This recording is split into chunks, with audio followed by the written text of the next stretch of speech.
E a Olivia Freitas traz uma reportagem pra gente, visitando alguns desses cursinhos que estão, claro, recebendo alunos o tempo todo, para tirar as dúvidas do que será da prova do Exame Nacional do Ensino Médio, para saber dicas importantes e, principalmente, para se preparar para um dia histórico na vida de todo estudante brasileiro.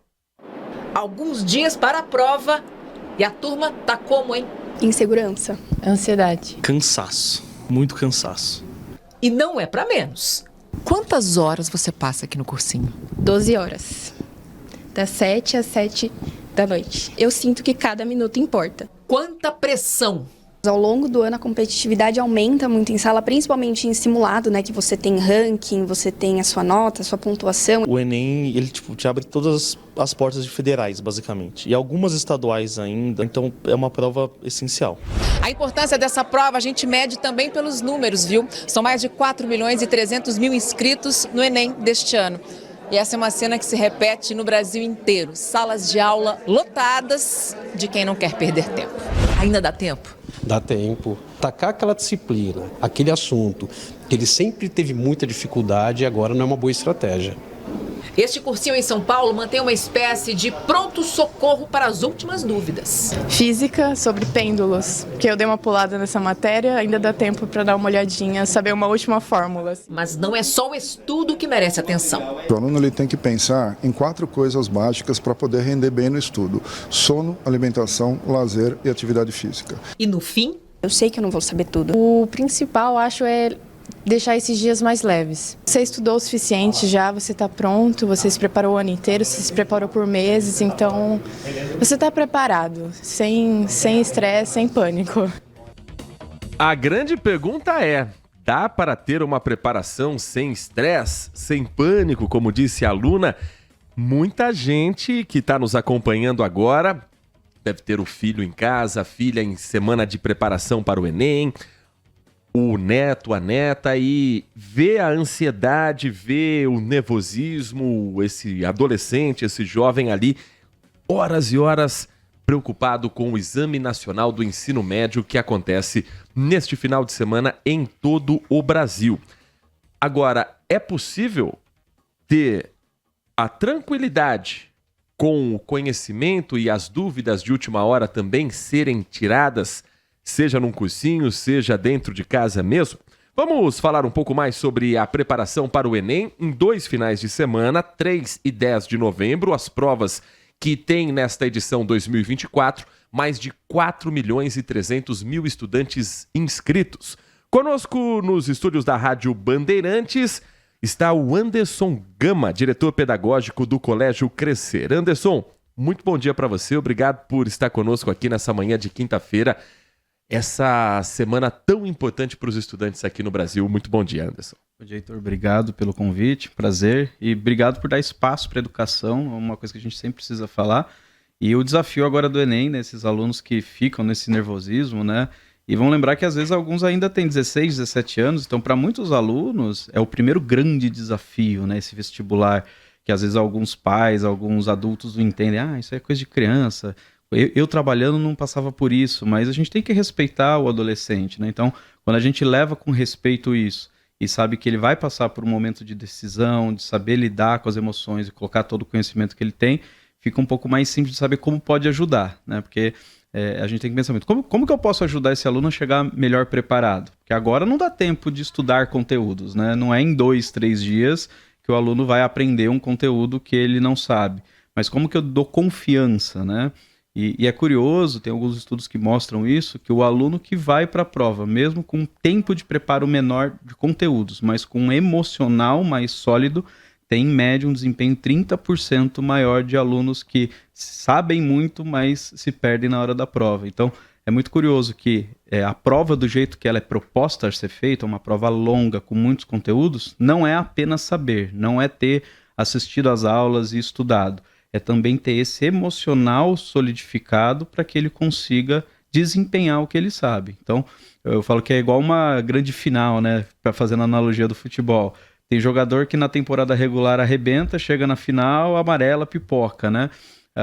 o aluno também ele precisa entender isso, né? É uma grande decisão para eles, então mais do que saber os conteúdos é ter a confiança de fazer uma boa prova. Agora, descansar, relaxar é diferente de também não levar a sério essa prova. Na véspera do Exame Nacional do Ensino Médio, nos dias que antecedem, é importante também ter uma preocupação com o descanso, uma preocupação com a alimentação, para que você não chegue no dia da prova como se tivesse ali saído de uma festa ou como se não tivesse 100% concentrado, Anderson? Exatamente. Eu falo que na véspera de prova eu oriento meus alunos que não é época de inventar nada. Então, assim, se o aluno está com o hábito, ele todo final de semana ele estuda e fica com esse ritmo, tudo bem manter o mesmo ritmo, ele está acostumado com aquela rotina. Agora, se esse aluno nunca teve uma jornada de estudo assim de 4, 5, 6 horas seguidas e vai querer pegar um aulão de 12, 15 horas no sábado, isso não vai ajudá-lo. Por quê? Porque não é essa informação.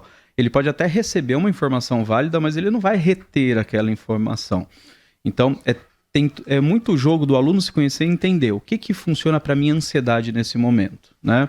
Agora, aquela coisa que quem nunca na escola varou uma noite para estudar para uma prova? Para o vestibular isso aí é um erro terrível, porque você precisa estar para a prova preparado e lembra, é uma prova de longo prazo. Ainda mais no Enem, que é uma das características mais claras da prova do Enem, é uma prova de muita leitura, é muito texto e você tem muito pouco tempo para cada questão. Então no Enem não tem muito espaço para você ficar pensando, é ler, entender e já saber marcar o que está sendo solicitado.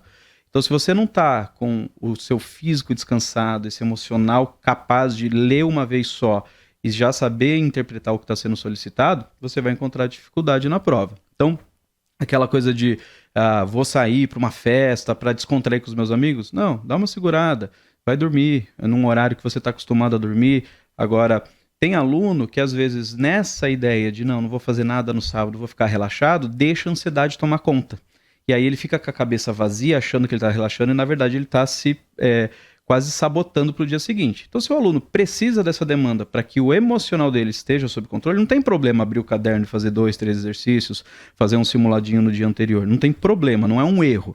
Mas tem que ser algo que o aluno está acostumado a fazer. Agora, se o aluno hoje, descobriu que ele precisa se preparar para o Enem, então o preparo dele já está errado. Então ele já precisa pegar esse aprendizado e já pensar para o ano que vem, né? Hoje, né, não é o dia de você definir que eu vou começar a estudar e em 3 dias eu vou colocar tudo que eu não estudei durante um ano. Porque essa prova do Enem não é um preparo de 2, 3 dias, não é um preparo de um mês, é um preparo de quase um ano. Então é muito conteúdo, a gente está falando de todo o conteúdo curricular do ensino médio. Então, precisa ter esse preparo.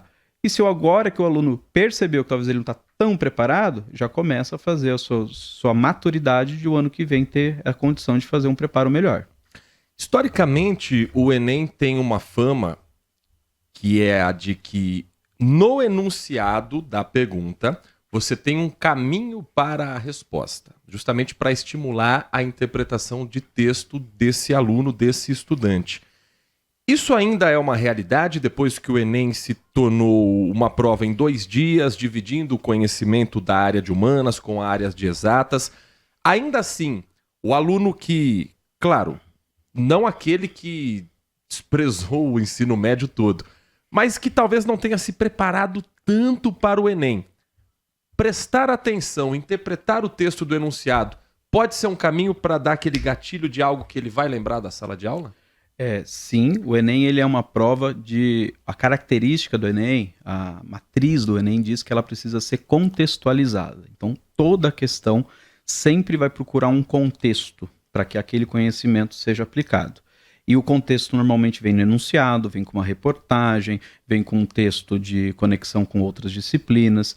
Então, realmente, se o aluno conhece o contexto e pelo contexto ele já consegue ser direcionado pela resposta correta, não em todas as questões, mas metade da prova, a gente poderia dizer que uma pessoa que nunca estudou, mas que consegue ter uma boa leitura, conseguiria performar. Agora, tem questões que não. Tem questões que você não vem com conhecimento prévio, você pode ler o quanto você quiser que você não consegue resolver a questão. Agora, por outro lado, o Enem também tem uma característica de que às vezes o contexto ele não ajuda, ele só atrapalha porque você perde tempo. Então, às vezes existe nas questões um esforço enorme para criar um contexto, sendo que no final a pergunta era mais direta, mais simples.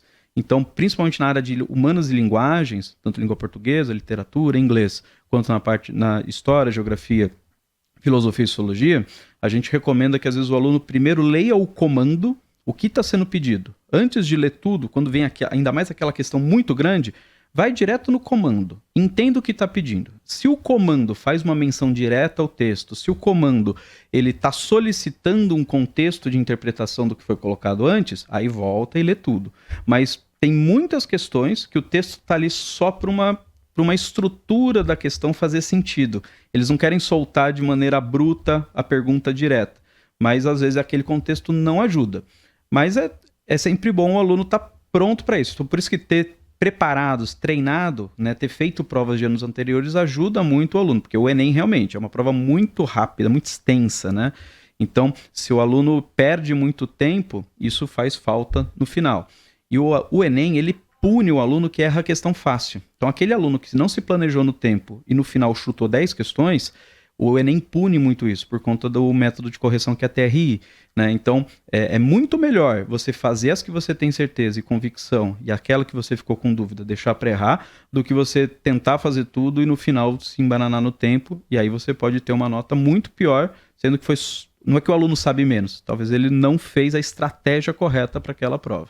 Nós estamos conversando com o Anderson Gama, diretor pedagógico do Colégio Crescer, falando conosco sobre o Enem, que tem a primeira prova neste final de semana, 2 finais de semana para o Exame Nacional do Ensino Médio, dias 3 e 10 de novembro, e o aluno já pode, inclusive, pesquisar o local da prova, já tem no próprio perfil do participante o caminho, o horário, tudo certinho, mas a gente já pode adiantar que a primeira prova, do dia 3 de novembro, é Redação, Linguagens e Ciências Humanas e tem uma duração de 5 horas e meia.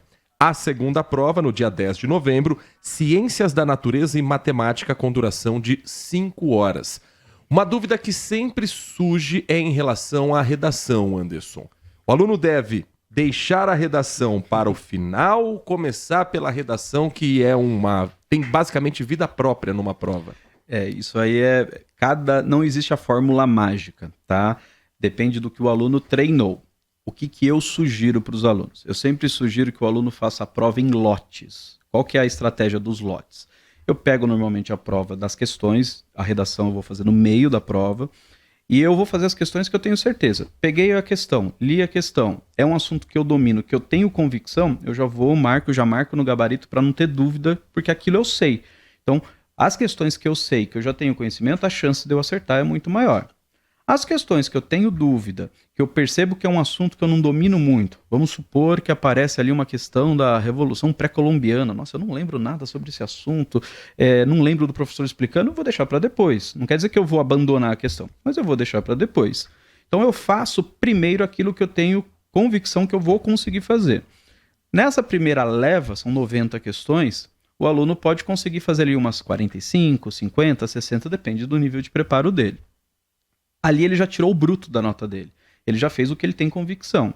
Aí ele pode ir para a redação sem preocupação de que ele pode levar um tempinho maior, porque o principal acerto das questões ele já conseguiu.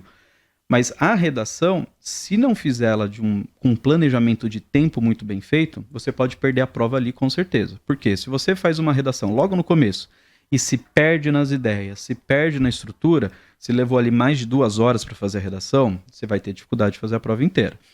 Mas também se você faz tudo e deixa a redação por último, pode ser que você não consiga desenvolver bem a redação e nisso você é penalizado. E a nota da redação do Enem, de todas, é a mais importante.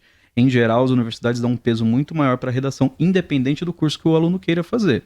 Então, realmente, o aluno tem que encarar a redação de uma maneira muito importante. Pensa que redação no Enem, o aluno tirar 980, por exemplo, numa redação do Enem, é como se ele tivesse tirado 10 em física, química, biologia juntas. Ele precisaria tirar 3 10 nessas 3 matérias. Um 10 em redação compensa esses 3. Então, é muito mais, abre aspas, fácil você garantir na redação do que garantir em todas as outras disciplinas, né? combinadas. Mas tem que ter esse cuidado. E lembra que o Enem a redação não é um texto que você está mudando o mundo. Né? Quem vai ler aquilo? É sempre importante o aluno entender. Aquilo não é uma opinião sua. Aquilo é uma redação para uma prova de seleção, onde 2 corretores vão ler. Ponto. Talvez 3 se tiver divergência na correção. Então você está escrevendo pro corretor. Então lembra das estratégias de quais são as 5 competências que é necessário, que tem que ter um bom desenvolvimento, que eu tenho que citar o tema logo no começo, que eu tenho que trazer referência externa, que tenho que ter uma proposta de intervenção. A proposta de intervenção tem que ter bem claro quem faz, como faz, por que faz e como que isso impacta a resolução do problema. Né? O Enem sempre vai pedir um problema social brasileiro, então é fácil de você entender a sociedade brasileira e propor soluções, né? Mas você não está fazendo um processo seletivo para ser ministro de nenhum das pastas hoje do governo. Você está fazendo uma redação. Então, não queira levar para o pessoal. Tem muita gente que confunde e acha que a redação é a hora de colocar o que eu penso sobre o mundo. Não, você só está colocando um texto sobre uma proposta social brasileira para você entrar numa universidade. Então, quando o aluno entende o jogo, fica muito mais fácil de fazer a prova e escrever do jeito que é solicitado, né? Sem vícios de linguagem, com mais conectivos, que enriqueça. Então, a redação do Enem, quando bem treinada, o aluno consegue até entrar meio que num automático e fazer uma boa redação. Claro que eu não estou falando da redação nota 1000, mas um aluno bem treinado, mesmo que ele não tenha todas aquelas habilidades, né, não seja um próximo Saramago do Brasil, ele vai conseguir tirar 900, 920, se ele estiver bem treinado. Agora, se ele não treinou o ano inteiro, achou que redação era qualquer coisinha, e nunca produziu um texto, né? Ou se nunca terminou de fazer o texto, nunca fez um pré-projeto de texto, vai chegar na prova só com a confiança de que ele sabe, pode ser que dê errado. Então, o treino é importante por causa disso, né? Então, eu sempre falo dos alunos, é igual treino de falta, jogador que cobra a falta. Quando a gente vê no jogo e o pessoal comemora, não sabe que ele errou quase 60 vezes todo dia após treino fazendo aquilo, né? Então, a redação, com o treino, você consegue fazer, mas o treino não é só da estrutura, não é só do projeto de texto, é também do tempo. Em média, 1h20 para fazer uma redação é um tempo adequado. O avaliador, ele leva em consideração a capacidade da escrita, se não tem erros de português, e o poder de argumentar, independente de concordar ou não com a opinião, a função de quem está corrigindo a redação é saber se a pessoa tem a capacidade de argumentar aquilo que ela pensa. Exatamente. Então, são 5 competências, né? A gente fala que são 4 competências normalmente, mais 3 relacionadas à parte gramatical, à estrutura de texto, se o texto está coeso, se ele faz sentido, né? Então, por exemplo, tem aluno que às vezes faz uma prova do Enem, a gente normalmente sugere de 4 a 5 parágrafos, que se você trocar os parágrafos de ordem, continua fazendo sentido. Isso não é bom, porque quer dizer que o texto não está coeso. Um texto coeso tem que ter começo, meio e fim, e eles têm que estar entrelaçados. E às vezes é uma palavra que muda, é usar um entretanto, então por consequência disto. Então é você ter esses que a gente chama dos conectivos. Então, o erro da grafia, de não usar vícios de linguagem, usar as vírgulas de maneira correta, ter repertório de vocabulário, tudo isso é avaliado. Mas existem 2 pontos de avaliação do Enem, que é o uso de contexto externo. Então, além da coletânea, ou seja, dos textos que vão dar base para o aluno escrever, se pede muito referências externas. E aí o aluno tem que trazer essa referência para a prova. Então é muito comum eles citarem, seja uma música, seja um filósofo, seja até mesmo uma telenovela, seja às vezes uma referência de um filme, qualquer coisa que seja externo, que não está na coletânea, que se converse com o tema. Então, isso é uma das habilidades avaliadas. E uma outra habilidade, que é a habilidade 5, é a capacidade de intervenção. Aí entra essa argumentação, porque eu precisei desenvolver o problema, eu precisei descrever o que é o problema, entrar na nuance do que eu entendo que é a raiz do problema e propor uma solução. E nisso, eles vão avaliar se não é só, precisamos resolver... Vamos supor, o problema de saneamento básico no Brasil. Precisamos que tenha mais saneamento. Tá, mas como? Precisamos ter mais redes de coleta de esgoto. Mas quem vai fazer? O poder público deve, através das prefeituras, com, por exemplo, uma lei de incentivo fiscal. Então agora existe uma estrutura de o que precisa, quem faz e como a sociedade se mobiliza sobre isso, né? E aí a gente fala assim, ficou sem ideia? Não sei o que fazer. Sempre existem os agentes que a gente fala, os agentes neutros, né? Você sempre pode colocar que é o Senado Federal através de uma lei, né? E que ou alguma ONG ou algum movimento civil pode fazer o projeto de lei para isso ser aprovado. Você sempre pode falar que através da educação, que isso poderia ser pauta de um currículo. Mas esses são, a gente fala assim, ficou sem ideia, não está vindo nada, parte para esses neutros, que não é a melhor solução, mas funciona, o argumento funciona, né? Mas claro, se conseguir elaborar um pouco mais, que seja algo mais sólido, realmente a chance de você tirar uma nota maior.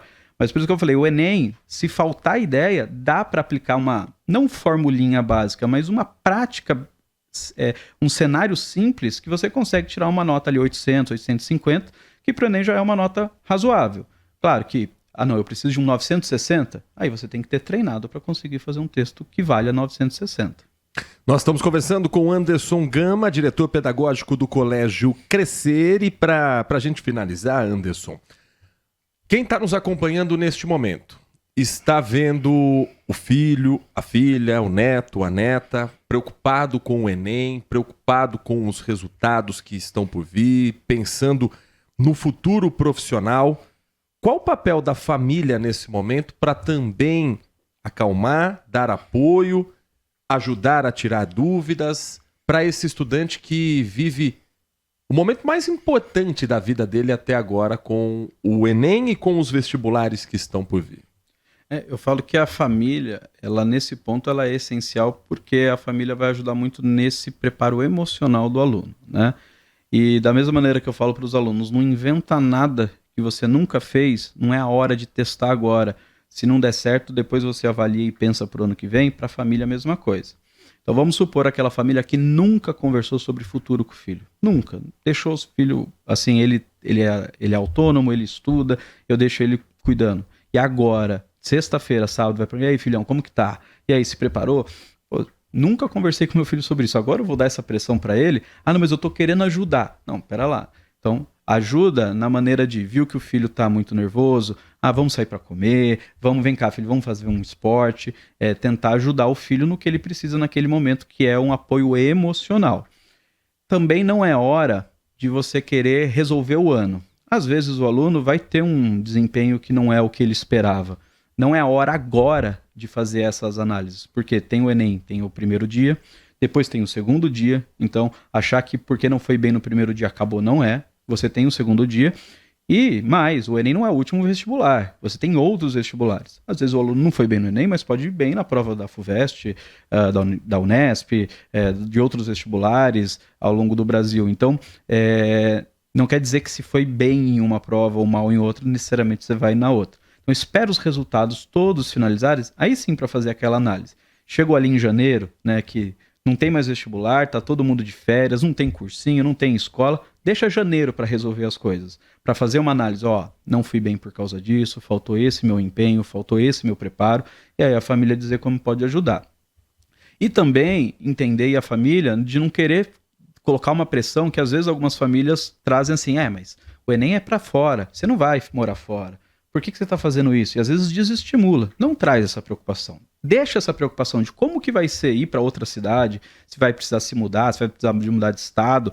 Deixa quando isso acontecer. Lá no SISU, em janeiro, quando o aluno usar a nota do Enem, aí sim para dizer para onde ele vai, aí é a hora de falar sobre isso. Agora não. Agora é hora de ir lá e resolver as 180 questões, 90 num dia, 90 no outro, mais a redação. Então, separa por momentos, né? E dar esse apoio. Também a família ajuda muito, ajudando o aluno para chegar na prova no horário correto, né? Então, o aluno vai de ônibus, vou junto, vou dar esse apoio. Não, eu vou levar o aluno, chega antes, se prepara antes, onde vai almoçar, como que vai se preparar. Então, ajudar o aluno nesse preparo de background, né? A ter a caneta preta, onde que está o RG, porque tem aluno que às vezes nunca carregou o RG, está na bolsa da mãe, então já deixar isso pronto, saber onde vai fazer a prova com antecedência, lembrando que o trânsito do dia dos lugares do Enem é caótico, então ter um plano B, né, chegar com calma, porque senão acontece do aluno ficar nervoso. O aluno se preparou o ano inteiro, a família esqueceu do dia da prova, pegou o carro correndo ou achou que no dia ia mandar de Uber, não vai ter Uber disponível no dia, e aí as coisas não funcionam. Então, acho que a família ajuda nesse background, igual um treinador, né? Tudo que ele podia ter feito está lá. né? Quando você está cobrando pênalti, tem ali os 5 de cada time, o treinador não tem muito mais o que fazer. Ele tem só que dizer e dar as palavras de incentivo de dizer, vocês são capazes. Se der errado ou não, é outra história.